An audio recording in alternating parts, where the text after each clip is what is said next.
Welcome everybody to the final GYLS momentum session.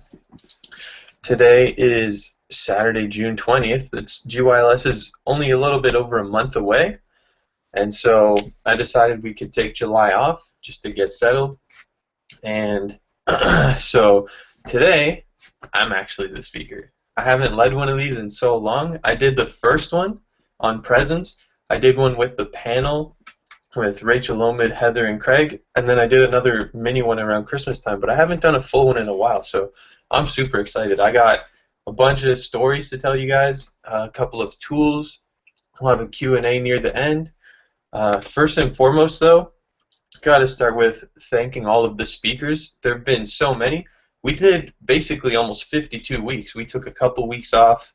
A couple weeks people weren't available and we had to cancel, but for the most part, we probably got a solid at least 30 or 40 speakers, which is unbelievable. I want to thank the MVP of these sessions, which has been Ariana. She's been to pretty much all of them. And if she missed one for any reason, she rewatched it and told me and commented. So congratulations for keeping that momentum up. That's pretty impressive. That's amazing. Another special shout out to Rachel, who actually led 4 of these. It's unbelievable. She was, I think, second or third. Like, she stepped up right away when she was a youth leader. And then she did the panel one, she did a combined one, and then she just did one, like, recently, the last 2 or 3. So shout out to Rachel. That was amazing for stepping up to lead 4 of these. Now, I'm just going to get right into it. But even before that, on the Facebook group, on the GYLS Momentum Sessions group, I have the post pinned to the top as always. Any questions and comments, post them there. And as you can probably just heard that, it's going to be pinging because I'm the speaker and the Facebook facilitator. So please disregard those pings. I'll get to your questions as soon as I catch a break. We'll check that one out real quick though. Okay, never mind. Anyway, so momentum. That's what today's talk is going to be on. And I want to talk about why I even decided to create these sessions for you guys. So I'm going to tell you a little story about my first year, second year, and third years at GYLS. My first year at GYLS, which is when I was 20, the way that I even found out about GYLS was basically my brother and sister, Juan and Ariana, had found out about it and they were going to go. But I was 20 years old already, so I was too old to participate, but too young to be a coach. So, like, I just couldn't go at all. It was just terrible. I had to wait 2 years to turn 22 to be old enough to be a coach, and by then they were in their third year. They both were youth leaders, so that was my first year. It was 2012, so this coming one is going to be my 4th year. Basically, I went to GYLS, and when you're there, you have to raise your standards massively. Like, they expect a lot from you. You're a role model and an example as a coach. And so when I left GYLS that first year, you're playing up here when you're at GYLS, and then your standards kind of fall after. Has that ever happened to any of you guys? Things like my sense of contribution. When you're at GYLS, as a coach, you're in, like, crew mode. Like, if you see a piece of paper on the ground, you're going to stop and pick it up no matter what. It doesn't matter if it's yours or not. And at home, you're walking around the mall and you see a piece of garbage, usually you're not going to be that person to pick it up when you're in just a normal mind state, right? So my sense of contribution kind of fell a little bit. My patience at GYLS, you have to have a lot of patience and a lot of flexibility. So I came home and I realized that I wasn't playing at the same level that I was at GYLS. And then some habits, things like partying and drinking. Now, by no means was I ever an alcoholic. 90 to 95% of the people my age at 22 all drink pretty much every weekend. That's just the society, or I guess even my little city. I live in Toronto. That's just how it is. And so that was my first year. I realized not even until my second year that I let my standards slip that whole first year after GYLS. Now, my second year that I went as a returning coach, after GYLS, I didn't let my standards drop that time. I realized that there were some habits that if I were going to play at the same level that I had been playing, at GYLS throughout the rest of the year, I was going to have to make some changes. And so right then and there, I quit drinking fully cold turkey, and I quit swearing. Now, at GYLS, they have the mind game. Yeah, I said it, and I'm not doing push-ups. I actually also invented a next level of a game called the swearing game, where if anyone in my home team at least were to swear, we would have to do diamond push-ups. And so that was just elevating our vocabulary. It's just raising our standards, basically, for our vocabulary. And I actually did that in my first year, but I realized as soon as I got home, I went right back into swearing all the time.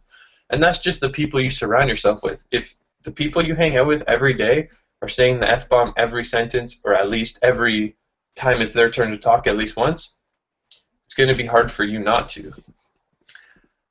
Drinking, I quit drinking not because it was a huge problem to me that was uncontrollable. I would party normally like everyone else. Back when I was in college, it was pretty out of hand, but that's college. What can you do? I don't regret a single time. It was one of the greatest couple years of my life. It was awesome. But the standard, the level of example that I wanted to be seen as didn't involve getting wasted on weekends. It just did. It just wasn't who I was as my identity. And so I didn't just quit like, okay, I'm going to quit and I'm going to count the days. Like, I just shifted my identity fully, and then I didn't even need to count. I don't even know like exactly how many days. As soon as I quit, it was done. I went to a couple different weddings, and then 2 or 3, and didn't even have a sip to toast the champagne. I didn't even have a sip of champagne at the toast of the wedding, because it's just not something that I would do. It's just not part of who I am anymore. Now, quick thing on swearing. I want to talk about TV, which is transformational vocabulary. Tony talks about it in, I think, Creating Lasting Change in his audiobook, and he talks about it all the time. But basically, the words that you choose to use to describe an experience become that experience. So something might happen to you, the same event might happen to 5 different people, and they choose different words to describe it, and they feel different emotions about it. He tells a story, I forget who it is, it might be Stephen Covey, it might not, I'm not sure, but it's a couple guys on a Sahara adventure in Africa, in the desert or the jungle or something, I think the jungle, and they see a lion, and then their car breaks down, and one of the guys is like, oh my god, this is devastating. And then the other guy, Stephen Covey or whoever it is like, oh, this is a slight inconvenience. Like, your car just broke down in the jungle and there's lions everywhere, and it's almost nighttime, and it's a slight inconvenience. But those words, having attached that to that experience, caused him to feel differently about it than the guy who was devastated. Now, when I used to swear, I guess, because I really pretty much almost fully cut it out. And now when I do, people are shook. Like, they get scared when I do. It's kind of funny. You almost take away the power when you use it all the time. And when you refrain from it and actually use it when you need to, the word carries power. Now, putting a lot of experiences, a lot of different experiences into the same word limits your availability of it. And Huang was actually telling me about a speaker, something he read in a book. I totally forget who it was. I probably should have wrote this down. We'll ask Huang later. He was saying that the speaker hates when people say very, because if you're very excited, you're ecstatic. Like, there's a specific word for that level of excitement. Instead of saying very and then some basic word, you want to expand your vocabulary to be able to describe different situations more accurately, basically. With swearing, and especially the F word, because you can use it in so many different contexts, it's ridiculous. You're limiting your experience of the world massively. So that was my second year. I basically quit drinking and swearing. Point being to raise my standards after GYLS and keep my momentum of how I lived at GYLS throughout the whole year. Another huge thing that I did after my second year was I started these weekly Hangout calls, Skype calls. I think it was on Skype. It might have actually even been on Google Hangout, with a couple different people, with Luis, with Maria, Mary, Omid, and Nick, they were all on them. Rachel was on a couple of them. Huang and Ariana, a whole bunch of people. And so we would have these Skype calls where we would talk about our week, set some goals for the week and some outcomes, hold each other accountable, give each other some fun challenges. It was actually really cool. And so that weekly interaction with people also from GYLS playing at that level really helped with keeping the momentum. So that was my second year, and I found that changing my habits and having a peer group to give you challenges and goals, setting your own goals and keeping you accountable, massively helped me keep my momentum throughout the whole year. Now, I noticed through that same second year that the GYLS Facebook group fell off. Like, a lot of people just went back to their daily life, which is totally normal. People do that. But people just stopped posting and they stopped being involved. And so this third year, 2014, I was thinking, how can I help other people or everyone have the same level of momentum that I had my second year? And so that's the reason that I created these, so that it could be an opportunity both to learn something as a viewer, but also give the opportunity to people to speak.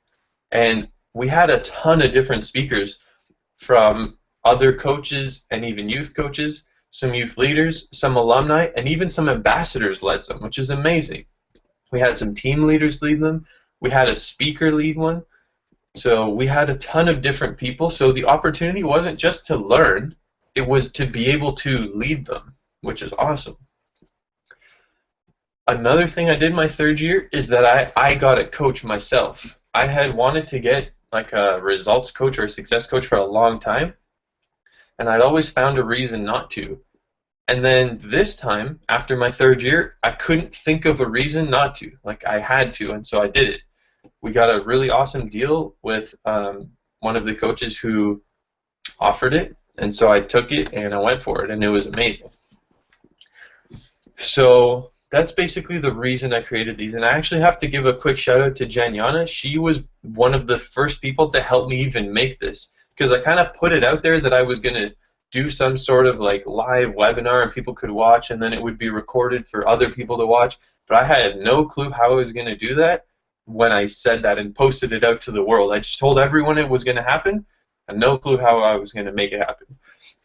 And I think she suggested Google Air to me, because I've used Google Hangout a lot, which is awesome. It's really similar to Skype. Google Air, you actually link your YouTube account to it, and then people can watch live on YouTube through your channel, and then when you hang up, it uploads live. It's the coolest thing ever. And so she helped me like test it out and stuff. So I want to say thank you for that. This wouldn't have all happened without you helping me figure out how to do it. Now, what is momentum? Let's actually get into it. In physics, momentum is a product of mass times velocity. Product being when the two things are multiplied, mass being like how big and heavy a thing is, velocity how fast it's going. So if you think about like a car, how big the car is, like a truck, let's say, and how heavy or how fast it's going, the velocity, a big truck is going to have more momentum than a tiny little smart car. Now, for a car, let's call it a car. For a car to have momentum, it can't just have fuel. It can't just have gasoline in it. You have to actually take action on that and put your foot down on the accelerator for it to go and have velocity. It already has the mass, but you have to give it velocity. Now, that's basically why I created these momentum sessions, to give you guys momentum. But these sessions are only fuel. They're only gasoline. It's what you can put in your car, but you have to take action and put your foot down. If you just watch these and don't change your habits at all, you don't do anything differently other than just watch these, you're not doing anything. So hopefully you guys understand that metaphor. These sessions aren't going to just automatically give you momentum. You have to take action on it. You have to put your foot down on the gas in your car. But these are fuel. You do need fuel in your car. And without fuel, even if you put your foot down, you can take a lot of action. If you're not motivated to do anything, it's going to be hard to have momentum. So how do you maintain momentum? how do you basically put your foot down on your car? Because it's easy to say, yeah, that's what you have to do, but how do you do it? I would say two big things to get you to do that. One of them being rituals or your habits. It's what you consistently do on a daily basis. Some things, and Katie Pitts actually talked about this in her session, you might have to start doing some things, you might have to continue doing some things, and you might have to stop doing some things. For me, my second year, which I talked about, some of the things I had to stop were drinking and swearing. That, for me at least, it might not have even to other people as like how they perceive me, but for me, I felt like I was more of an example to people, not having not drinking every weekend or at all, and swearing. So many people swear, but a lot of people I find have like two different vocabularies. They have their natural vocabulary, which is how they talk around their friends, and then their, I guess you could call it elevated vocabulary, how they talk sometimes around their parents. Some people swear with their parents, whatever, that's cool. But around like a police officer or a principal of a school or in a job interview with your boss, you have two different vocabularies, and I didn't want to have two, so I just merged them into one. Now, so that's some things I stopped doing. Some things I started doing was actually the Skype calls with Luis and everyone else. And then this year, these momentum sessions, obviously. Some things I kept doing were just reading and learning more about different things, just keeping up some good habits that you already have, because I'm sure all of you already have good habits. Some of you could start doing some things, maybe working out, going to the gym, eating healthier, watching some of these calls, connecting with friends, and I'm sure there's some things you guys can stop doing too. Now, one of the best rituals you guys can honestly have is Skyping your GYLS friends. Like, plain and simple. Just doing that, staying connected with these people. When you talk to someone from GYLS, you feel compelled to hold your standard higher when you're talking to them. It's almost like you know that they expect a certain level out of you, of who you are and how you behave and how you talk and stuff, and vice versa. They expect that you expect it of them. That's kind of confusing. But I'm telling you, Skyping your GYLS friends and committing to it like weekly or at least like monthly, like once a month you can make time to Skype someone for an hour and keep up with friends, because it's hard when you're halfway around the world. Skyping people, if you're in the US all the way from Australia or all the way in Europe or in Asia, it's worth it, I'm telling you. It'll help you keep the momentum going of who you are at GYLS. Tony talks about the Hour of Power, which is really cool. I think he's most recently renamed it to priming. That's what Ariana told me at Day with Destiny. That's what they call it now. It's basically just getting yourself ready for the day. Thinking about what you're grateful for, drinking some water, having a ritual in the morning that prepares you and puts you in a great state for the rest of the day. Basically what it is. One of the best rituals that they teach you at GYLS is the mirror exercise. Now, how many of you have actually committed to doing the mirror exercise as much as I committed to doing this? I did this pretty much every week. Skipped a couple. I had to for my cousin's wedding. I had to go out of the country. I had a snowboard course thing I had to take. But I might have skipped 5 or 10% of the potential of every week. How many of you comment in the post right now? How many of you committed to the mirror exercise at least once a week the entire year that you did it? So comment and I'll see those in a bit. And finally, one of the last rituals that I wrote was incantations. Incantations are unbelievable. The whole I am the voice thing, when you say those, it massively changes who you are. Tony attributes that incantations are literally what shaped him to be who he is, like solely and exclusively. And he says that in Creating Lasting Change, I think day 8. The I am the voice incantation that you guys know, if you're not saying that like at least once a week, you're blowing it. You guys need to get on that. And it might be weird when you have people around you, you can't just yell it out, but I'm sure you can find somewhere to be alone, maybe in your car, maybe even like if you're in the shower or something.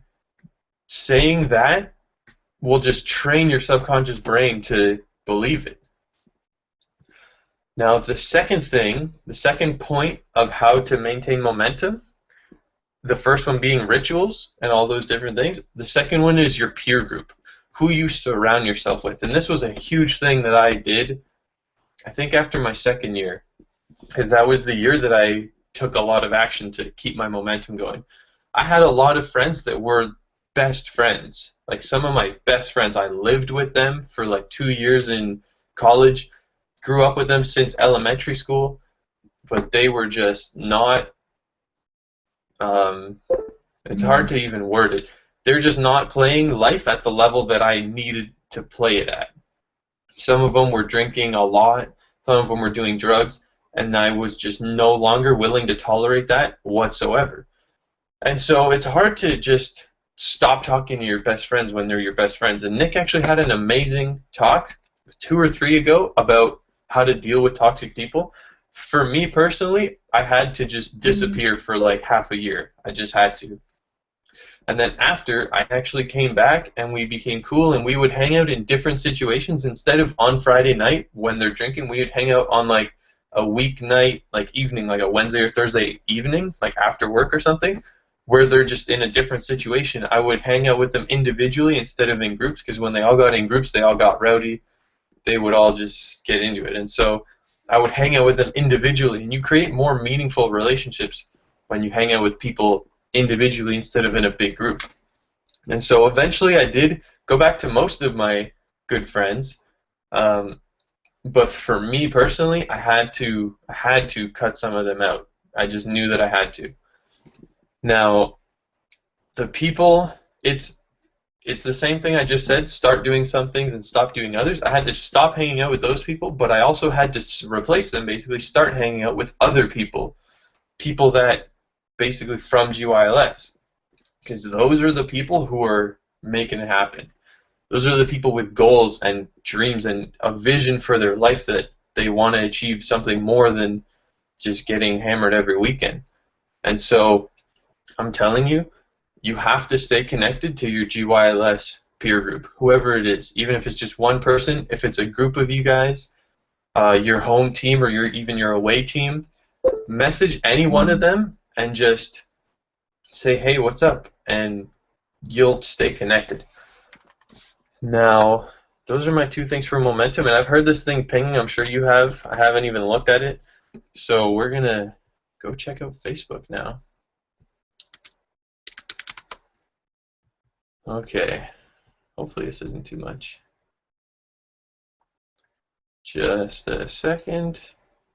Okay, we've only got 5. Elevating your vocabulary. Yeah, Rachel, that's what's up. Language is one of the main pillars of the triad that influences our state, so attaching high-quality words to our experiences would be very powerful. Yep, that was from Rachel. Jeff, college drinking, what do you do?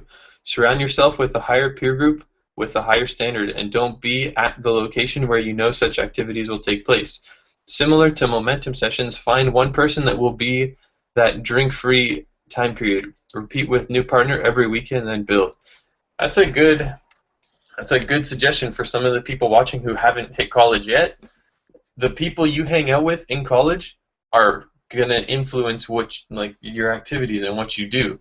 And so for me, it was all my best friends, and they all wanted to party, and I wanted to party too, and I did, and it was awesome. And that served me at that time, and it no longer serves me now. And so I'm not saying to all of you that you have to go and experience college fully and get crazy. I'm also not saying that you have to fully be like me, because I'm in a different place than a lot of you guys. So you have to do what's right for you. All I'm saying is there are factors that will influence how easily you can carry momentum. That's basically what I'm saying. Rachel, I did the mirror exercise. It's pretty much instinct now. I automatically look for what I like about myself versus what I don't like. Oh, that's so awesome. Of course you would, Rachel. I totally did. I thought you would commit to it for sure. Also, I don't say incantations as much as I should. The fact that you mention it now makes me want to scream it out from the rooftops. Awesome. Farah, I actually had a question about that. One of my oldest, closest friends just got kicked out of his house. I feel bad not talking to him in and offering my place. What's your opinion? I actually had a friend who got kicked out of his house, but it was only like, well, I guess it was grade 10 or 11 something. We were like maybe 16 or 17. I think it depends why they got kicked out. My friend got kicked out because he went to jail, and when he tried to come back, his parents didn't feel like dealing with it.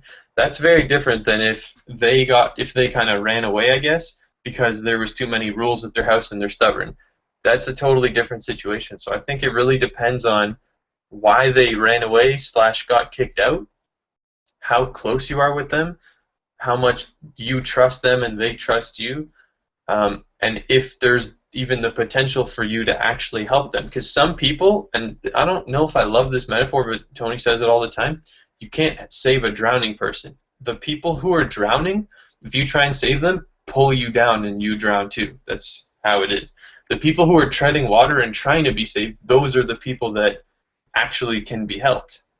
So you, for your friend, you have to realize if they're treading water or if they're drowning.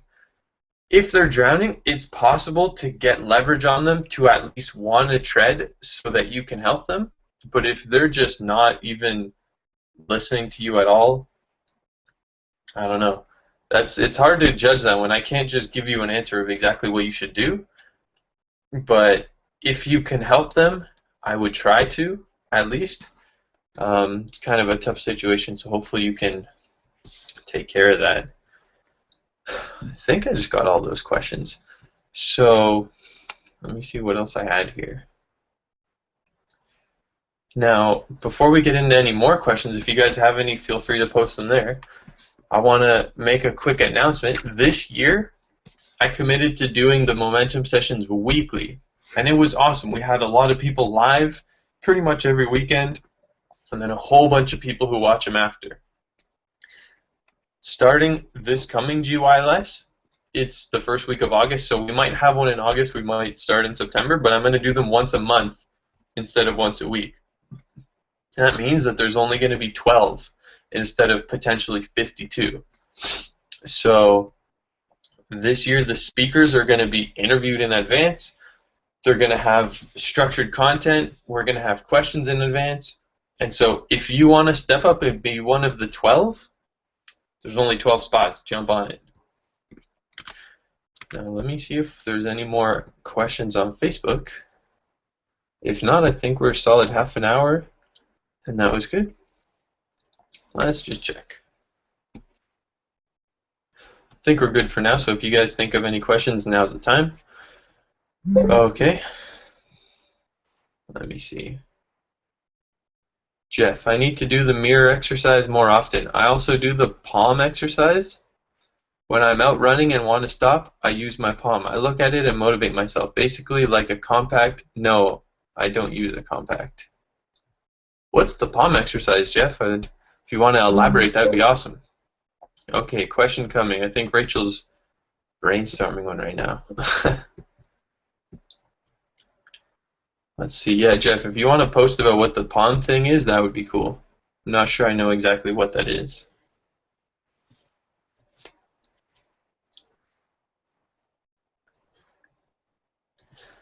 And shout out to all of you guys who are live right now, the people who made it to this final session and decided to commit blocking time out to come to this one live. That's one of the key things of momentum. If you have all the rituals and you have your peer group, which are the two main factors I talked about, and you don't schedule it, it's not going to happen. Scheduling things is one of the most important things you can do. If you're going to Skype people and you say, yeah, let's Skype once a month or once a week, and you don't say, okay, let's do it on Sunday at 8 p.m., it'll just fall through. It happens all the time. Because I have people that I Skype fairly regularly because we're committed to it, and I have people who are like, oh, we should Skype soon. 4 weeks later, 5 weeks later, hey, we haven't Skyped yet, let's Skype this weekend. And still nothing. So commit to times. If someone's ever like, yeah, yo, let's Skype soon. Okay, what time? What day and time? Let me put it in my calendar. And then it'll actually happen. Same with your rituals. If you're going to commit to doing an hour of power or priming in the morning, commit to what time you're going to wake up. Commit to that schedule of how you're going to do it. You're going to eat, then you're going to do your priming, then you're going to shower.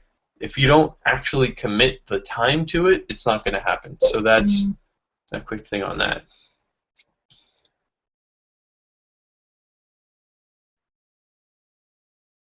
Okay, Jeff said that you use your palm like a mirror to look at yourself. That's kind of cool. Rachel, what do you do when someone asks you for advice in times of trouble and they consistently do not put in action? Uh-oh. That's an interesting question. I have a bunch of different ways to answer that. What do you do when you... Hold on, let me see. What do you do when someone asks you for advice and they consistently do not put in action? Here's the thing. If someone's asking you for advice and they're not taking action on it, is that really your responsibility for them to take action? They're just asking you for advice. You want your advice to seem like it was valuable and it actually did something, but maybe what they want is just someone to talk to, someone to hear out their problem. Maybe, if you want to give me an example, that'd be kind of cool, but I'm just going to make one up. Maybe it's something like going to the gym. And they're like, oh, how do you consistently go to the gym? You're so awesome and I just can't make it happen. And you tell them how to do it. You tell them what you do. You say you schedule it and you say you have enough reasons why and whatever. And they still don't do it. Maybe they just are looking for someone to talk to. Now, if someone doesn't take action, there's only a couple reasons why. One of them being the whole pain and pleasure thing. They just associate more pain to taking action than not, and more pleasure to not taking action. And so if you want to change that, all you have to do is get leverage and show them that not taking action equals more pain. And they'll do it like that easily. Now, getting leverage isn't that easy, but that understanding that concept, it's that easy to get someone to take action. So maybe your advice, instead of just being theoretical, could involve a little bit more emotional. And you could say, yeah, working out is important. This is how I do it. By the way, if you don't, blah, blah, blah, blah. So the leverage is the way to get people to do things that they're not taking action on. They ask, and Jeff just commented to Rachel, ask why they keep asking. Now, for Jeff, they might know intellectually that they want to take action and they don't. And they know that they're not taking action and they should. Again, it comes down to leverage. They don't have enough leverage. Leverage being reasons why it has to be a must and not a should. Everyone knows that they should work out. If you think that you don't need to work out, or you shouldn't, there's something fishy there. But yeah, everyone knows that they should. The people who are at the gym on Friday night have made it as much of a must as it is for you to eat or to breathe. That's how you make something happen. I think we just got some comments, so let me just refresh this quick. Emily, I need to use the mirror exercise more often. I use it before big things like tests, interviews, but I haven't made it into daily, weekly habit. Now, Emily, if you want to post why you haven't made it weekly or even daily, that would be awesome. Why haven't you? Have you just not scheduled the time? Do you not find it as valuable for little things, only for big things? I'm curious, just why haven't you yet? Because I'm sure a lot of people, I would guess at least half, if not more, haven't done it weekly. There's only a really small number of people who've actually committed to doing it. So if you want to post why, that would be awesome. Hopefully that answers your question, Rachel, about how to get people to take action, or when people ask you for advice, even when they're not acting on it. Thank you, Jeff, for the whole palm thing. That's cool. Farah, hopefully I answered your question. What up, Josh? I see you on here. Let's see.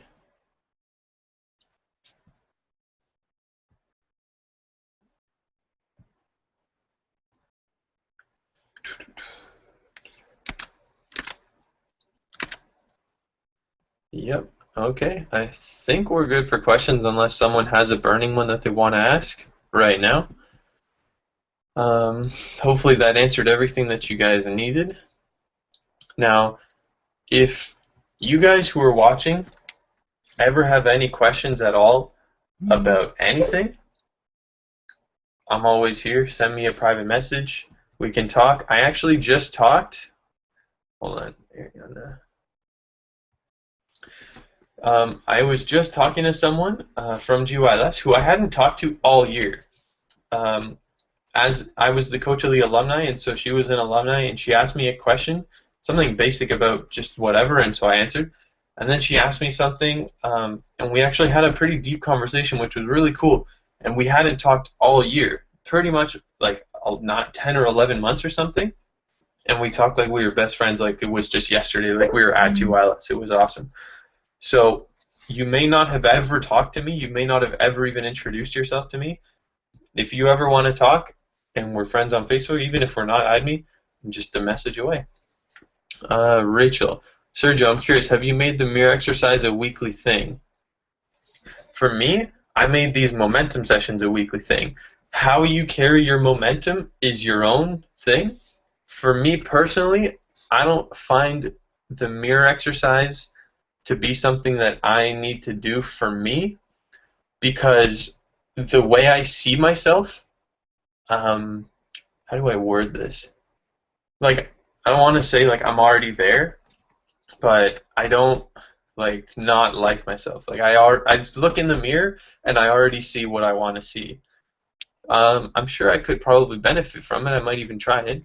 But I've actually, as a coach, never fully been in the room to see the full explanation of the mirror exercise. It would be awesome if someone ran a momentum session next year on the mirror exercise. I feel like that would be really cool. Whoever wants to step up, go for it. But I don't know, Ariana, just for you, I'm going to give it a try and see how it is. Maybe if you want to explain it to me fully. But for me, like, I have different things that keep my momentum going. Everyone has different things. The point is that you keep your momentum going. Rachel, if you could give the world only 3 sentences of advice, what would they be? Wow. That was a question you should have asked like a week in advance. Wait, Rachel didn't ask that. Yes, she did, Ariana. Jeff, agreed. They know why. They need to hear it aloud and be challenged. Rachel, I would love power of questions. Do you think you need to complete your first homework before your next homework? Jeff, that's awesome. 3 sentences of advice. Oh my God, that's so heavy. I should probably have that like down though. The first one, and I'm sure eventually I'll come up with some better stuff. This is just off the top of my head. The first one is gonna have to be just be as alive as possible. It's kind of interesting. I kind of took that from Brendan Burchard. He talks a lot about that. But basically, so many people are alive, but they're not. They're just going through these daily routines, and they don't feel alive. Like, you know when you feel alive.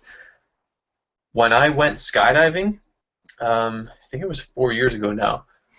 When you're ready to jump out of the plane and you jump and you're falling towards the earth, nothing else matters. Like, there is nothing on your mind. You're not thinking about all of your problems. You're not thinking about anything at all other than the current moment. You're just so alive in that moment, it's ridiculous. Another time that actually happened to me was when I was driving a race car around a track. I had the opportunity to drive a Nissan GTR, which is like 500 or 600 horsepower. Like, it's a monster of a car. And I had it floored around the track. It was ridiculous. And I felt so alive. Like, when you're driving really fast around a racetrack, you're not thinking about your problems. You're not thinking about anything. You're in the zone. What both of those situations have in common is that you're the most alive when you're pretty close to death, actually. Because driving that race car, like, it was really fast. And skydiving, obviously, your parachute doesn't open, you're done. Now, that's not necessarily the only way to feel the most alive when you're closest to death, but you could even just do something every day that scares you, because fear is basically the opposite of feeling alive. Fear will shrink you. The other thing that both of those things have in common is that you're so unbelievably present in the moment. You're not thinking about 5 seconds in the future or 5 seconds in the past. You are so incredibly in the present moment, so present with right now. That's how you feel alive, when you're just present. If you're always worrying about tomorrow, next week, next month, next year, 10 years, when you're going to retire and you're like in high school or something, you're not going to feel alive. You're going to just be worried and fearful and all kinds of stuff. So I would say, first sentence, even though you said 3 sentences, I gave you a sentence, but then I got to expand on it. First sentence, be as alive as possible. How you do that is you just be as present as possible. If you don't know what presence is, and it's just a random word, go watch the very first momentum session. It'll teach you how to be present, what presence is, why you should even be it. But that was just right off the top, Rachel. So I'm going to see if I can come up with 2 other ones. A whole bunch of these posts came up, so let me just get caught up real quick. I feel like that was pretty good for on the spot. Mirror for Sergio. So what serves you best? You did not realize you said Rachel when you said what I wrote. No, Ariana, I knew that that was you.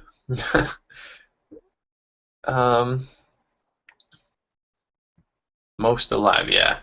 So that's the first piece of advice. Be as alive as possible. That's legit. I've never even like fully thought of that until you just put me on the spot. The second thing is gonna have to be know what your mission in life is. Now, I created Run Your Mission for that purpose because when I was in high school, I had no idea what I wanted to do when I grew up. And I'm like in grade 12 choosing my university courses, like the path you take in university, if you're going to be a scientist or a firefighter or whatever, that determines basically what you're going to do. And I had no clue what I wanted to do at all. I knew that I wanted to do something great. I didn't just want to do a regular job and settle.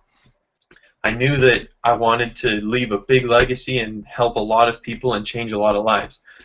And so I created Run Your Mission to help people find their mission, find out what they want to do. Because so many people have no idea what they want to do. Like literally no clue. It's actually an epidemic. Now, who was it? It might have been Mel Abraham. Someone said that you don't have to do what you love. You have to love what you do, which is a huge distinction. Because so many people are like, oh my god, I love eating Cheetos. you can't do that as a job. Some people, like I saw an interview one time with a garbage man, and this guy loved what he did. He loved being a garbage man. The secret to that is having an empowering meaning for why you do it. This guy makes people's lives better by extracting the toxic waste in their house, and he just cleans their house. He gives people a better living space. This guy had such an empowering meaning for why he was a garbage man, and he was so happy to be a garbage man. He loved what he did. So my second sentence is find your mission, like have a purpose for your life, know what you're about, and live it. That's my second piece of advice. So be as alive as possible and have a mission. Now, your mission has to be something that is going to make you contribute to something beyond yourself. It can't be about getting. It has to be about giving. There's a lot of jobs and a lot of people, unfortunately, work for money. And yeah, money is really, really important. It's what will give you the quality of life that you want. But James Ray says that success isn't a byproduct of money. Money is a byproduct of success. So you have to be successful first, and then money is a byproduct. You won't be successful because you have money. You'll have money because you're successful. So that's another key distinction. Jeff, I would love to hear your 3 sentences of advice to the world. You have 10 seconds. Go. Let me see. So hopefully that cleared up enough of the second point, which is have a mission. Let me see. Yeah, it's just kind of interesting, not hard. It's interesting to have to manage all of the Facebook thing and this. So that's the second thing. And the third piece may not be like my greatest piece of advice for the world, but it'll be the final story I end with. Um, for me, when I went my first year as a coach, I had no clue what to expect at all. I was just pumped that I was going to this thing, the Global Youth Leadership Summit, and I was invited to be a coach. Like, it was unbelievable. The second year I went, super pumped, and I actually wanted to help the first year coaches feel like safe and integrated and give them certainty and help them on their journey and stuff. My third year, basically the same thing. I wanted to help the new coaches have an amazing experience and stuff. And this year, Maria, better late than never. This year, I was asked to be a team leader, which was such an honor, and like, I didn't ask for it. I wasn't expecting it. And so many people said that I deserved it. And I didn't know for sure that I deserved it over anyone else. So many other people could have gotten it. There's so many incredible coaches at GYLS. I can name 15 that could have easily been it over me. The thing with why I got accepted, or asked, I guess, I think, is because, hold on, this thing is going off. I can't even think. Let me see. Yeah. The thing is that I wasn't like asking for it. I remember, I don't even know how, but I inquired my first year with Michelle, like, how do you become a team leader? And it was this whole thing, and that was it, like 4 years ago. And then they asked me.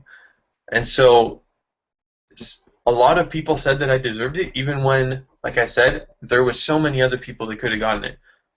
But a lot of people thought I deserved it. And so the point is, for you, there may be something that you might not think you deserve, but lots of people actually would agree that you do. So the third point, the third sentence, I guess, for Rachel's question would be just believe in yourself. Because there may be other people who even believe in you more than you believe in yourself. And so if you actually believe in yourself, you'll be able to achieve so much stuff in your life. You'll be able to keep the momentum going. Presence. Josh, yeah. It's hard to be present with this when this thing is just going off non-stop. I think I've missed some of your comments because there's kind of so many. Let me see. Yeah. So, yeah. Just believe in yourself. I think that's the third thing, because it can be tough sometimes, but you can do anything that you want, and it's obviously it's kind of cheesy and you've heard that a million times, but like, think about it. Think about if you actually believed in yourself. And what does that even mean? It means that you believe, which is just you hold certainty to the fact that you can do anything that you want. There's some people that limit themselves and say, nah, I can't do that. I could never do that. You have to just believe that you could, and then you will. See, Rachel.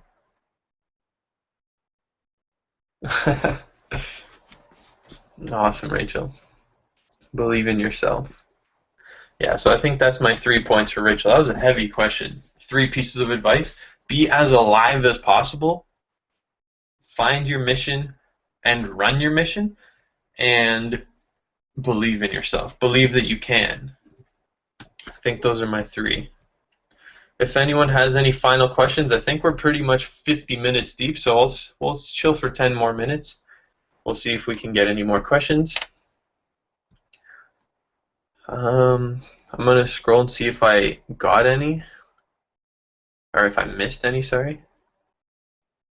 Josh, I love the garbage man story. Yeah, I forget where I heard that, but that's an awesome story. It's all about loving what you do. No matter what you're doing right now, if you're in school, you have to love school, because there's so many people who wish they were in school. If you have a job that's maybe one of your first part-time jobs, you have to love that job.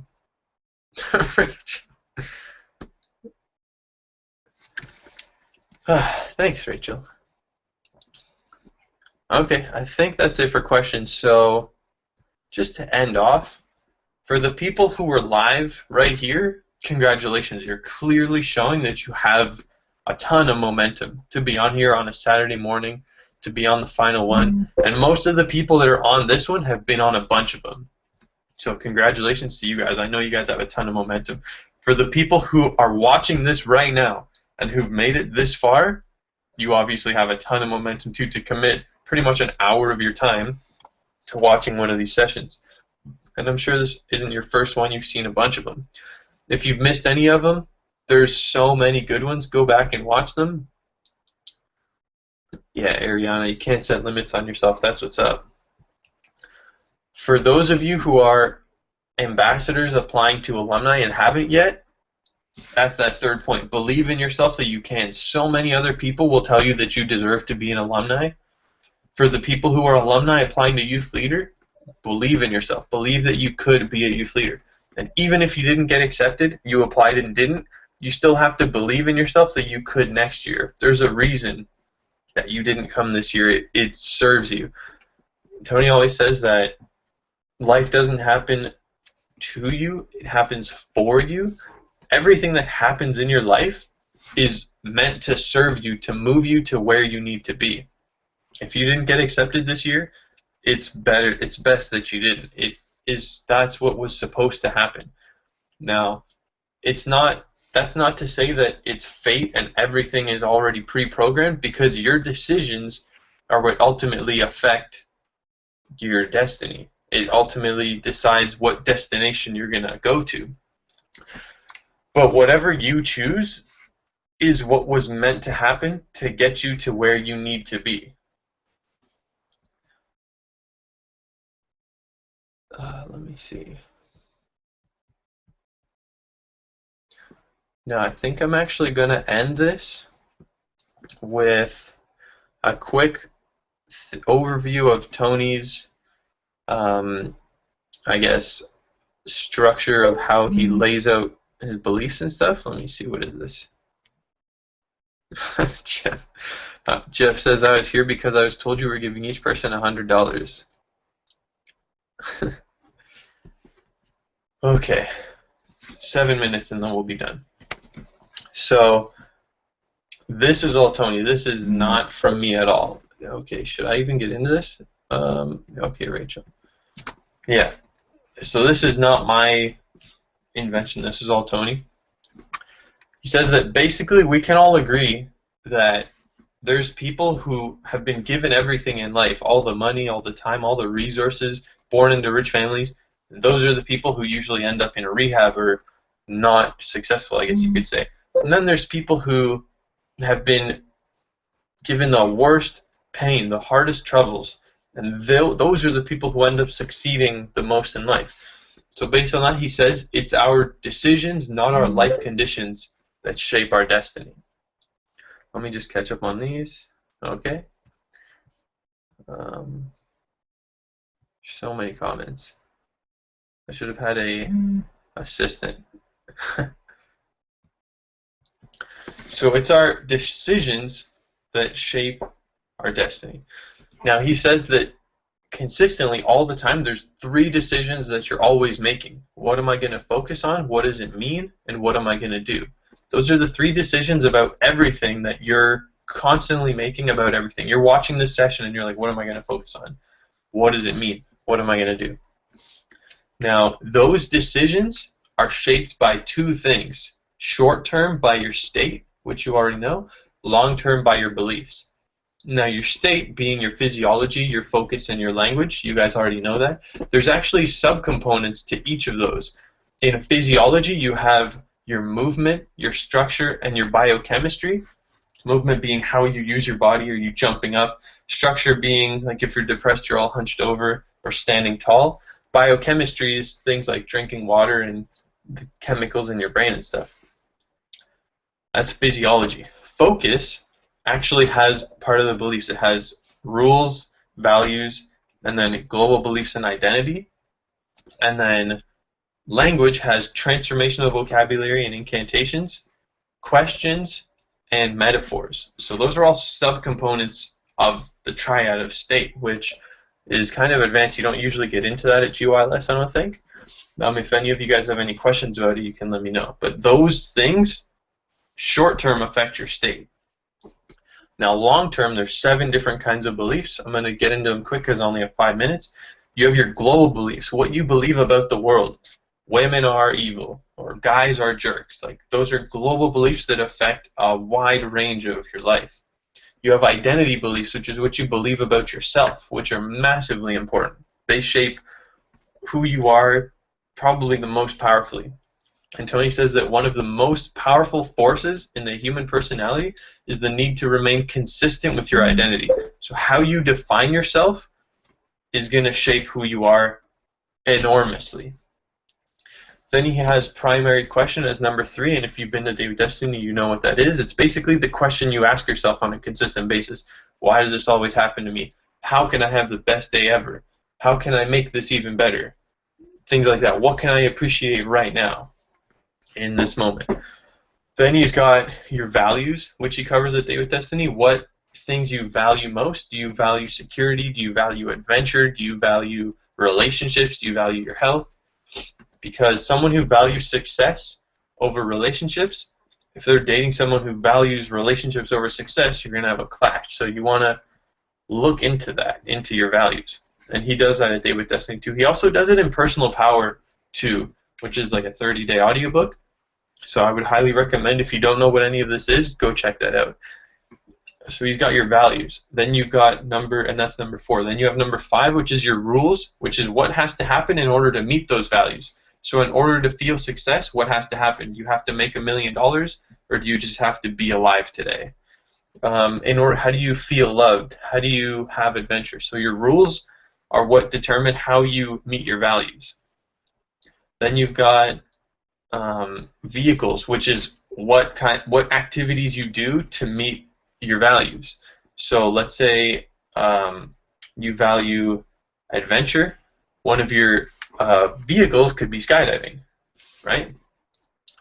And then after vehicles, he's got situation-specific beliefs. I like giving the example of my mom with this one. She would never hurt anyone unless someone hurt her kids. So situations where you would actually break your own rules, or your own rules to hold up your values. Now, all of those things which I just dropped on you, which is a ton of information, is what affects your decisions that you make on a consistent basis. Short term with being your state, long term being your beliefs. Now, there's so much more that I could get into, and we have 2 minutes, unless we go over.